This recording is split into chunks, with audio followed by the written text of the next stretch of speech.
Ahora sí, le damos la bienvenida a él, Ariel Munizaga, en una nueva sesión de estos miércoles de terapia que estamos haciendo juntos. Bienvenido, Ariel, ¿cómo estás? Hola, ¿cómo estás? ¿Cómo estás, Andy? Muy bien, ¿vos? ¿Pasadito de calor? Sí, disfrutando un poco el calor, se puede decir. Pero bueno, es por un tiempito nada más, según lo que dicen, ¿no? Hay que aguantar, claro, hay que aguantar el verano y después, bueno, se disfruta un poquito más.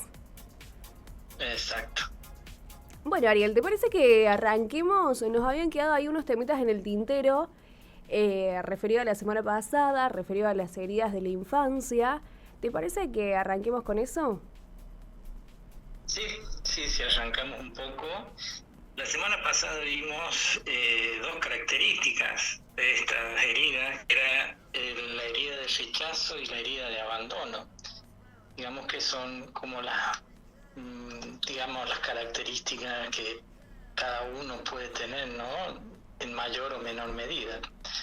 Pero también existen otras tres características más, que son la humillación, eh, la traición y la injusticia, ¿no? Claro. Si vamos a hablar, por ejemplo, de lo que es en una herida de una infancia que tenga que ver con la humillación, muchas veces estas heridas surgen entre el primer y tercer año de vida, ¿no? Y la persona que tiene ese tipo de características va a sentir siempre una carencia de libertad, ¿no? Puede ser debido al control de algún progenitor, ¿no? En este caso muchas veces tiene que ver más con la madre que con el padre, ¿no? Claro. Y la humillación muchas veces tiene distintas características, ¿no? Es como, por ejemplo, que la persona se avergüence de sí mismo y de los otros. O sea, hay una situación que es vergonzosa, que no tiene que ver con ella, pero ella se avergüenza o se siente humillada por lo que le pasó al otro. Y obviamente cuando le pasa a ella es algo que la persona trata de huir de esa situación, ¿no? Hay una carga siempre en esto de la humillación, de una carga emocional muy pesada, ¿no?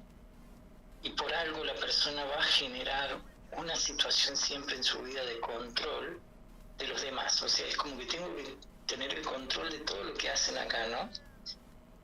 Eh, es una persona que también, eh, digamos que se las ingenia para no ser libre, ¿no?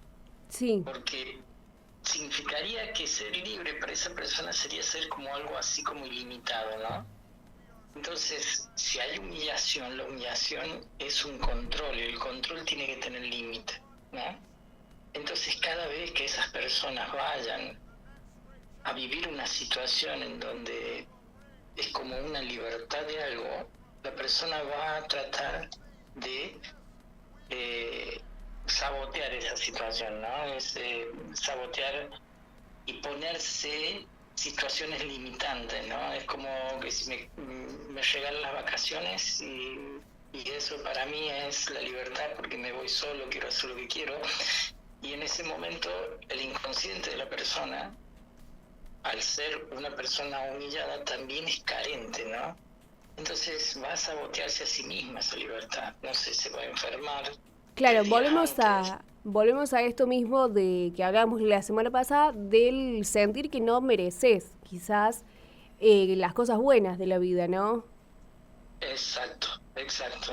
Pero ese merecimiento está en distintas connotaciones, ¿no? En el rechazo, como rechazo del cariño, ¿no? Del amor, el abandono, ¿no? Como una falta de merecimiento de yo mismo. Y en este caso, en la humillación, porque siente la persona que no es merecedor de la libertad, ¿no? De valerse por sí mismo, ¿no? Sino que tiene que estar fusionada con una situación de límite y control, ¿no? De que las cosas estén alrededor porque si no me avergüenza. O imagínate que es una persona, por ejemplo, que se dedica a hacer eventos y tiene, por ejemplo, personas a cargo y tiene una herida de este tipo, ¿no? se cayó algo, se rompió, aunque sea lo más mínimo, la persona lo va a vivir como si ella hubiera hecho algo muy grave, mal, ¿no? Que la pone en una situación como que los demás la miran como si hubiera sido algo muy humillante, ¿no? Claro. Entonces, es como que no se le cayó a la persona que estaba sentada, ni a la persona que trabajaba para ella. Se le cayó a la persona que estaba sentada y se rompió. Eso es normal, pero para este tipo de persona, no. Porque para ella es una humillación que se haya caído eso, porque ella no lo va a entender de esa forma, ¿no? Todo lo va a llevar a ella misma. O sea, si se le rompe a otro, ella inconscientemente se va a golpear a sí misma como para castigar al otro. Es un poquito eso. En este rango de heridas podríamos decir que entran las personas que tienen ciertas características al masoquismo, digamos, ¿no? Por eso de autoflagelarse, ¿no? Claro. Un poco para entenderlo desde ese punto de vista. Y, Y a su vez, sí. perdón, y si lo planteamos ya en la vida adulta y decir, che, me estoy dando cuenta de estas cosas, que tengo esto, ¿cómo sería el cambio para revertirlo? El primer cambio que la persona acá tiene que hacer, ¿no? Es hacerse cargo de que ella no puede controlar todo. Que las cosas, si suceden situaciones accidentales, también son parte del crecimiento, ¿no? Ella busca hacerse cargo de todo, o él, ¿no? Busca hacerse cargo de todo de una forma de limitarse para no hacerse cargo de sí mismo, ¿no? Entonces, una persona humillada siempre siente que no es digno de nada. Como decíamos recién, no es merecedor, ¿no? Entonces, vamos a buscar siempre la persona que se abra a ser el mismo, ¿no? No que se esté permanentemente como disfrazando, poniéndose una máscara para estar bien con los demás o caer bien a los demás, ¿no? Por eso es que el primer factor que tenemos que tener en cuenta es que la persona te hagas cargo de lo que te está pasando. Bien. Segundo, que no tome nada personalmente de lo que le sucede a su entorno, porque no le corresponde, ¿no?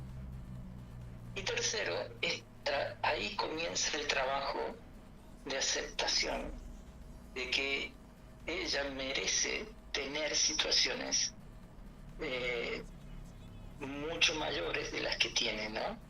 Pero para sí mismo, como un regalo, no como un dolor, ¿no? Por eso hablamos de masoquismo, porque entienden el cariño a través de vivir, de golpearse a sí mismo, emocional, físico, mental, y que darle a entender de que para recibir o entender algo no hace falta que él mismo se golpee. Si la persona que se equivocó es alguien que está a cargo de ella, bueno, que se haga cargo esa persona de recibir el castigo. De esa forma lo que hago es despersonalizar ese estado. Y obviamente tenemos que ir a sus primeros años de vida, porque es un programa que trae de los padres, ¿no?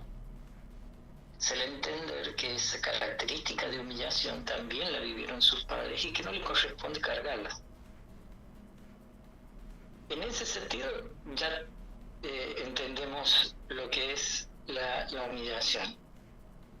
En el caso de la traición, por ejemplo, también se da en la infancia, ¿no? ¿Qué consideraríamos una traición cuando hablamos de la infancia? Es como, a ver cómo lo puedo poner. El niño observa situaciones en la familia, ¿no? Mamá, papá, y cómo es el movimiento. El niño aprende permanentemente de observar, ¿no? Observa y copia, ¿no? Y él entiende entre a papá, mamá, si papá le pega a mamá, ella se asusta, o el nene se asusta, pero después ve que mamá abraza al papá y se besan y se abrazan. Entonces el niño, ¿qué va a entender? esto es una situación de cómo se expresa el amor. Entonces el niño ya grabó que golpear es igual a amor. Va a ser grande y ¿qué es lo que va a hacer? Va a representar la forma de cariño que él observó cuando era chico. Claro, ¿No? claro, Golpeando a su normalizan, pareja y después reconciliándose. claro, normalizan la violencia en ese caso. Eh, claro, ahora entiendo que a dónde nos vamos con el tema de la traición. Exacto. Ahora en la traición pasa lo mismo. Entonces, si observa el niño que hay una manipulación, ¿no? De que papá o mamá, uno o el otro se traicionan, ¿cierto? Hay una traición, ¿no? Hay como un cierto control, porque yo traiciono, pero a su vez el otro, en cierta forma, acepta esa traición, la soporta, ¿no? Y observa que también en este caso hay un control del sexo opuesto sobre el sexo más débil, dependiendo de cómo sea la relación. Claro, Acá entramos acá lo que se va a mostrar en la traición es la fuerza y el poder. ¿Mm? Es la energía que está asociada al poder, ¿no? Entonces, van a jugar mucho con tener ciertas formas de mirar muy seductoras, como un juego, ¿no? Como personas que juegan y manipulan para obtener algo, ¿no? Pero después de que obtienen, viene la traición. Entonces la persona se puede dar cuenta de que esa persona es manipuladora, pero va a tratar de cambiarla. Ahí que encontramos con las personas que buscan también cambiar al otro, ¿no? Sabiendo que el otro ya es así. claro. Entonces, ¿por qué? Porque se sienten que la traición es algo, es una emoción normalizada en su vida. ¿Por qué? Porque lo vieron desde papá y mamá, ¿no? Entonces ellos llegan a un momento de su vida en donde están en pareja y, por casualidad, van a encontrar una pareja que sea como, que permita que se vivan esas traiciones, ¿no? Porque cuando nosotros hablamos de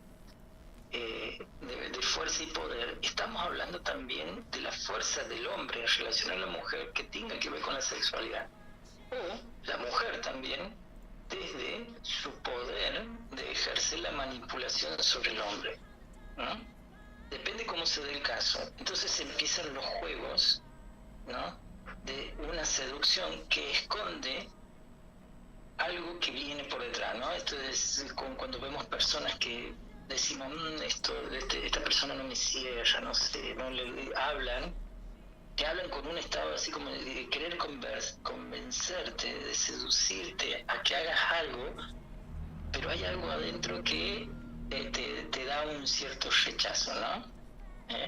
Sí, Son, pasa. son, O sea, en son realidad, personas que, sí, perdón, digo yo, es como todo lo que tenemos normalizado desde nuestra infancia, y esto porque real cada casa es un mundo, cada familia tiene su propia historia. Claro, todo lo que venimos normalizando desde la infancia es el comportamiento que vamos a tener cuando seamos grandes. Entonces, por ahí esto de decir, che, igual te podés reeducar en un montón de cosas, y es muy importante estar alerta a esto. Che, mira, puede ser que yo tengo normalizado tal y tal situación que se vivía en mi casa, pero quizás no es lo que esté bien o no es lo que le haga mejor a la gente que está en mi entorno, ¿no? Entonces digo, esto que recién decíamos, bueno, si estoy alerta o si estoy atento a conocerme más, puedo quizás estar alerta también de decir, che, puedo empezar a cambiar esta partecita y esto, despertar un poquito, despertarse uno mismo. exacto. Y otra cosita más, uno tiene que entender que hasta los 12 años en las mujeres y 13 años en los hombres, estamos dentro del campo de información de nuestros padres. ¿Qué significa Mira. eso?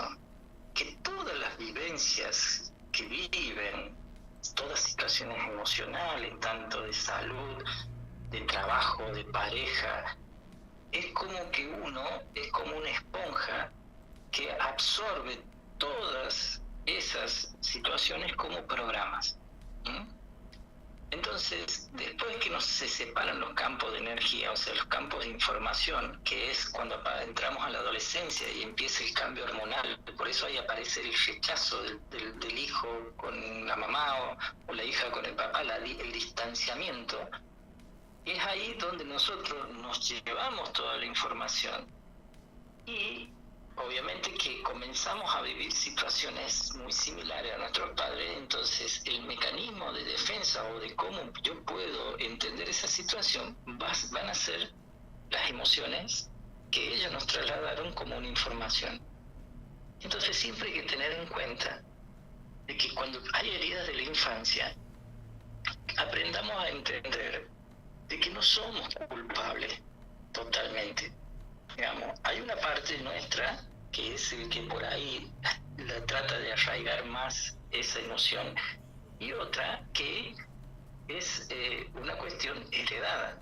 Entonces nosotros también tenemos que darle al inconsciente decir, che, esto que hago lo hacía papá, no lo tengo por qué hacer yo, ¿no?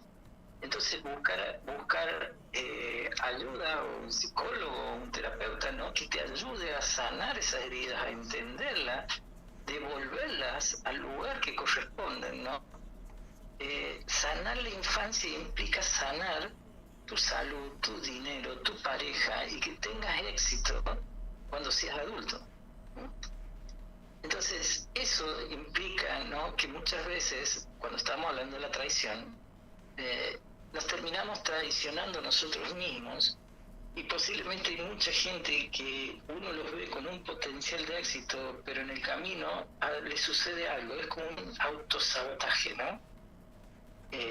Y tenía todas las condiciones para llegar, pero no llegaron. Y cuando uno observa cómo fue la historia de papá o mamá, que también quisieron llegar a hacer algo y por X motivos se frustraron, el niño va a hacer el mismo mecanismo por una lealtad, ¿no? Por una lealtad familiar sobre eso, ¿no? Sí, y esto lo vemos mucho, por ejemplo, en los deportes, ¿no? En donde papá un éxito, viene el hijo y posiblemente sea un éxito. O papá no logró llegar, yo no voy a lograr llegar ya que me lesioné, ya que ocurrieron situaciones de salud. Entonces hay una lealtad a la cual nosotros tenemos que aprender a romper para ahí ser libres, ¿no? Y eso es un poquito lo que nosotros tenemos que entender de la traición, tanto la traición hacia los otros como una traición hacia nosotros mismos. Y eso, y así terminamos con el último, que es la injusticia. Muchas veces cuando nos damos cuenta, decimos qué injusta que es la vida conmigo. He escuchado a esas personas que te dicen, no, qué injusto es todo, ¿por qué este mundo, esta injusticia, este mundo, por qué estamos mal, por qué ellos están bien y nosotros no? Viven esa mirada, ¿no? Del no merecimiento de pero desde lo que es la injusticia. No es que no les lleguen las cosas, pero ellos sienten de que equilibradamente dieron mucho y recibieron poco, ¿no? Y lo van a vivir toda su vida eso, ¿no? Es algo que se da también en la infancia. El niño debe ser para... La injusticia habla de alguien que tiene una energía como diciendo yo soy mejor, ¿no? Debo ser una estrella, debo ser perfecto, ¿no? Y es algo que ellos mismos bloquean su individualidad, ¿no es cierto? Es como que su físico siempre se va a mostrar un poco rígido a los cambios, ¿no? Hay situaciones, ¿no? En donde estas personas que ven la injusticia yo creo que, perdón, y acá voy a hablar desde mi lugar de madre y desde mi lugar de ignorante, las dos cosas. Yo creo que esto también viene de la mano de la exigencia que uno como mamá, papá hace y ejerce sobre los niños. Sí. Venimos, por suerte, y lo digo yo siendo mamá, por suerte venimos y estamos en un tiempo en el que todas estas cosas se pueden charlar sobre... Tenemos este acceso a la información. Hoy, por ejemplo, en un pedacito, en un bloquecito de la radio, tenés información que antes quizás no era un tema que se charlaba. Y nada, tenemos la suerte de eso, de decir, che, mira, Quizás hay cosas que obviamente como mamá o papá a veces no las haces queriendo, pero y no ajustes tanto la tuerca, capaz que no hace falta tanta exigencia, ¿no? Porque bueno, nada, a la larga terminás Eso. haciéndole no le terminás haciendo bien. Exacto. ¿Por qué? Porque le estás poniendo al niño una vara que para el niño no es su medida. Es un traje que no es de su talle, es tuyo. Claro, le estás poniendo eso, tal cual, un traje que no es para él. Exacto. Entonces todos salir, vos imagínate que salís a la calle, estás en el centro y ves caminar a la gente. Y los ves caminar y te imaginas el talle de su ropa. Y por ahí te vas a dar cuenta que dice, este no es el talle para esta persona, ¿no? Entonces, bueno, inconscientemente pasa lo mismo con nosotros. Nuestros padres nos dan sus historias, sus heridas, pero nosotros no estamos obligados a llevarla. Pero bueno, es el traje que nos dieron y nos dan esa ropa. Entonces caminamos con 1 o 2 talles más toda nuestra vida y nos acostumbramos. Pero ¿qué pasa? Llega un día en donde te das cuenta que no es tu talle y te vas y te compras algo de tu talle. ¿Qué va a pasar? Y te va a andar bien, pero te vas a sentir incómoda. ¿Por qué? Porque estás haciendo un acto en donde tu inconsciente es como si no tuviera la información del merecimiento del yo, ¿no? De lo justo. Porque en realidad viviste algo injusto, llevabas el peso del otro, ¿no? Entonces cuando querés mirarte a vos mismo, ¿no? Van a aparecer situaciones que tienen que ver con que si me queda bien o mal, no, esto no me queda así. Permanentemente hay un ataque injusto hacia vos mismo, hacia tu físico, hacia tu emoción, hacia tu mente, a cómo pensás, a cómo sos, ¿no? Y ahí es donde empieza el cambio, ¿no? Porque uno tiene que darse cuenta de que el cambio es justamente salir de un estado de comodidad, ¿no? O sea, no es que sanar algo te vas a sentir perfecto, no, porque vas a entrar en un estado incómodo. Exacto. Porque ¿qué te incomoda? Que te diste cuenta de algo que cargaste toda tu vida. No, y además hasta que realmente encuentres, en este caso y en este ejemplo, el talle que a vos te quede cómodo, que a vos te guste, va a pasar mucho, va a pasar mucho, hasta que encuentres cuál es tu identidad, cómo querés ser, cómo querés pensar, y bueno, es como una tareita de todos los días. Exacto, porque uno tiene que darse cuenta de que cuando está educando al hijo, tiene que darse cuenta de decir, bien, ¿desde dónde viene mi información? Y yo voy a darle la información que mi mamá o mi papá me dieron a mí. Bien, pero toda la información de ellos, posiblemente en esta etapa de esta vida, no sirve porque el mundo ha cambiado, los tiempos han cambiado, las formas han cambiado. Entonces muchas de las cosas que ella me enseñaba posiblemente a ella no le sirvan para la vida, ¿no? Claro, Entonces ahí es donde uno tiene que apelar a la propia experiencia de cómo solucionó situaciones, ¿no? Entonces, esas situaciones que tiene que solucionar ella, ¿cómo tiene que reaccionar? Tiene que reaccionar pensando, tiene que reaccionar a los gritos, tiene que reaccionar tirando cosas. Entonces, uno le va enviando al hijo una forma de solución a las situaciones, ¿no? Entonces, si esa solución para vos no es la mejor, y bueno, ahí entras vos con tu talle a crear la forma. Y eso es lo que más nos cuesta, porque nos tenemos que poner en creadores ahora de la educación. Entonces, estamos tan acostumbrados a que alguien nos diga qué tenemos que hacer, que en el momento en donde nosotros tenemos que pensar y crear, y se nos hace pesado, ¿no? Porque yo quiero que mi hijo juegue con juguete, bien, pero ¿qué hago? Voy, salgo, compro y se los doy. Y posiblemente ese juguete tiene tóxico, no importa, pero bueno, ya está, ya tiene, entonces yo me puedo ocupar de lo mío. Pero acá, ¿qué significaría? Que vos tengas que empezar a crear el juguete, hacerlo, cortarlo o buscarlo de alguna forma, y eso es tiempo. Entonces vivimos en un mundo donde tenemos la idea, y esa es otra herida, que es el tiempo, en donde sentimos que estamos perdiendo tiempo, siempre, ¿no? Y el día, para todos, tiene la misma cantidad de horas, pero lo que cambia es la emocionalidad en relación al tiempo. Entonces dice, hay personas que entienden, la injusticia está en el tiempo que estoy viviendo, ¿no? La injusticia está en lo que me tocó vivir como familia, ¿no? El país, hay gente que está en un lugar viviendo situaciones y lo ve como algo injusto, como un castigo. No, tenías que estar ahí porque tenés que sanar esa idea de injusticia que sentís. Cuando vos lo sanes, ya no hay necesidad de escapar.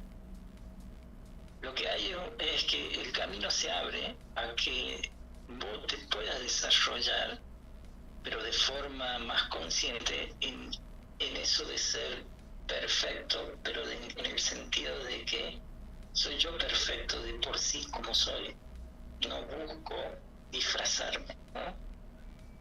Es un poco lo que en resumen sucede, ¿no? con estas heridas del alma.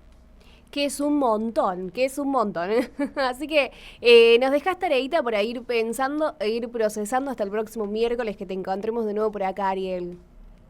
Dale. Te mandamos, no hay problema. te mandamos un beso.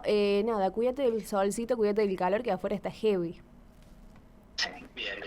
Igualmente. Nos Saludo vemos. a toda la gente y nos veremos el próximo miércoles.